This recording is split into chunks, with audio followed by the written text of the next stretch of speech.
Pemirsa, arus modal dan investasi yang masuk ke Indonesia semakin meningkat setelah penyelenggaraan pemilihan umum 2024.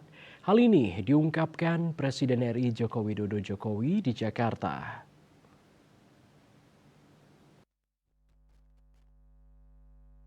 Dikutip dari kantor berita Antara, Presiden Joko Widodo mengatakan pelaku bisnis yang kemarin masih menunggu pemilu karena agak khawatir dengan politik yang memanas menjelang pelaksanaan pemilu. Namun syukurnya pemilu berjalan dengan lancar, masyarakat berbondong-bondong ke TPS dengan riang gembira. Menurut Presiden, stabilitas politik dalam negeri sangat penting untuk membangkitkan industri keuangan yang semakin kokoh guna mendukung pertumbuhan ekonomi yang inklusif dan berkelanjutan.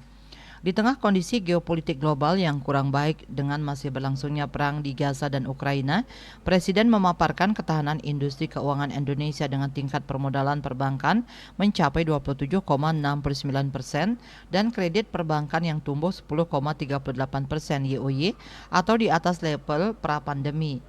Ekonomi Indonesia pun menurut Presiden Jokowi tumbuh sangat baik yaitu 5,05% dan inflasi terkendali di angka 2,57%.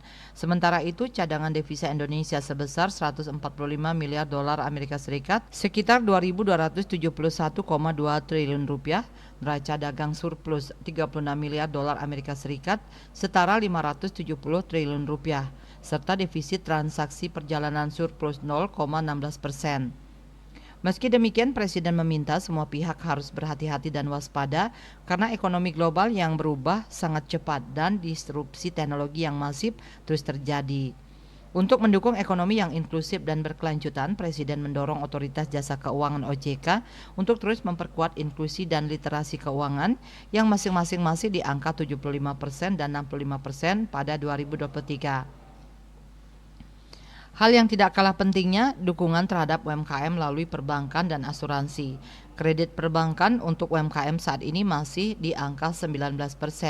Ini perlu sebuah terobosan, perlu sebuah strategi agar ada peningkatan kredit perbankan modal UMKM sehingga bisa melihat UMKM tumbuh dengan baik. Dalam kesempatan tersebut, Presiden Jokowi juga mengapresiasi penyempurnaan taksonomi keuangan berkelanjutan Indonesia yang diluncurkan OJK sehingga inisiatif keuangan hijau dapat menyeimbangkan aspek ekonomi, lingkungan dan inklusivitas. KMB Bali Pos melaporkan.